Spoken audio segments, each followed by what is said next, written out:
इस साल 2 ज्येष्ठ माह के अनोखे योग बन रहे हैं। हिंदू पंचांग के अनुसार ज्येष्ठ माह को अत्यंत महत्वपूर्ण और पुण्यदायी माना जाता है।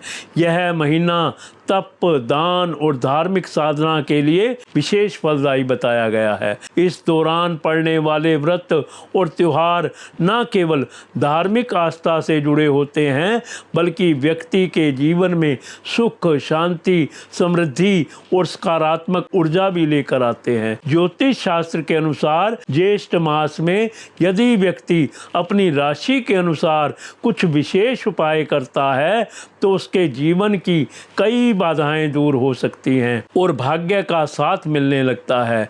इस वर्ष ज्येष्ठ माह में अधिक मास का संयोग बनने जा रहा है।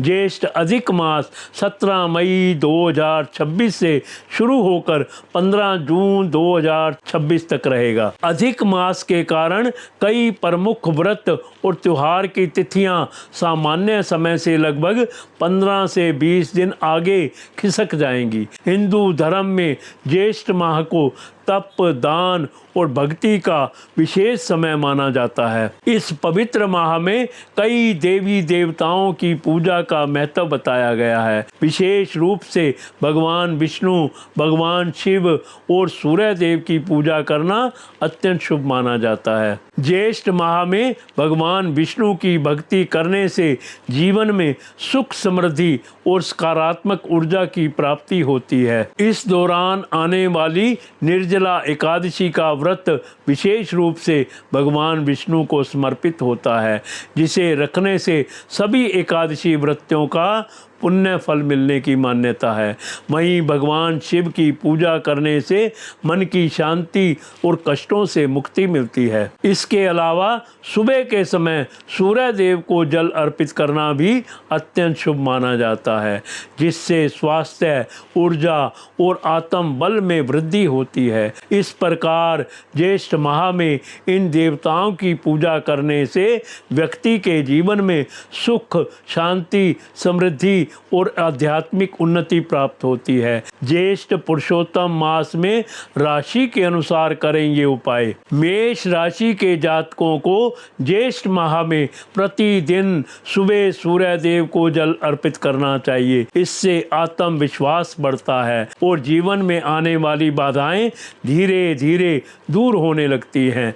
वृषभ राशि के लोगों को इस माह में माता लक्ष्मी की पूजा करनी चाहिए और शुक्रवार के दिन सफ़ेद मिठाई का दान करना शुभ माना जाता है। इससे आर्थिक स्थिति मजबूत होने की मान्यता है। मिथुन राशि के जातकों को भगवान गणेश की पूजा करनी चाहिए और ओम गण गणपते नमः मंत्र का जाप करना चाहिए। इससे कार्यों में आने वाली रुकावटें दूर होने लगती हैं। कर्क राशि के लोगों को ज्येष्ठ माह में भगवान शिव को जल अर्पित करना चाहिए और ओम नमः शिवाय मंत्र का जाप करना लाभकारी माना जाता है। इससे मन की शांति और सकारात्मक ऊर्जा मिलती है। सिंह राशि के जातकों को प्रतिदिन सुबह सूर्य देव को जल अर्पित करना चाहिए।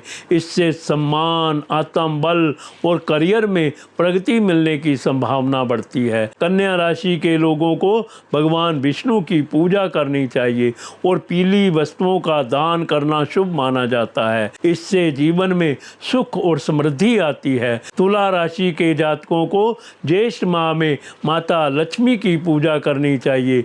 शुक्रवार के दिन सुहागिन महिलाओं को श्रृंगार की वस्तुएं या मिठाई दान करने से आर्थिक स्थिति में सुधार और घर में सुख समृद्धि बढ़ने की मान्यता है। वृश्चिक राशि के लोगों को इस माह में भगवान शिव की आराधना करनी चाहिए। प्रतिदिन शिवलिंग पर जल अर्पित करें और ओम नमः शिवाय मंत्र का जाप करें। इससे जीवन की बाधाएं दूर होने और मानसिक शांति मिलने की मान्यता है। धनु राशि के जातकों के लिए ज्येष्ठ माह में भगवान विष्णु की पूजा करना लाभकारी पुजारी माना जाता है। गुरुवार के दिन पीले वस्त्र पहने और ज़रूरतमंदों को केले या पीली वस्तुओं का दान करें। इससे भाग्य का साथ मिलने और कार्यों में सफलता मिलने की मान्यता है। मकर राशि के लोगों को इस माह में शनि देव की पूजा करनी चाहिए। शनिवार के दिन सरसों के तेल का दीपक जलाना और गरीबों को काले तिल या कंबल का दान करना शुभ माना जाता है। इससे जीवन की परेशानियां कम होने लगती हैं। कुंभ राशि के जातकों को ज्येष्ठ माह में भगवान शिव की पूजा करनी चाहिए। सोमवार के दिन शिवलिंग पर जल और बेल पत्र अर्पित करने से सकारात्मक ऊर्जा बढ़ती है और जीवन में आने वाली बाधाएं दूर होने लगती हैं। मीन राशि के लोगों को इस पवित्र माह में भगवान विष्णु की पूजा करना अत्यंत शुभ माना जाता है। नियमित रूप से ओम नमो भगवते वासुदेवाय मंत्र का जाप करें और गरीबों को अन्न दान करें। इससे सुख समृद्धि और मानसिक शांति प्राप्त होती है।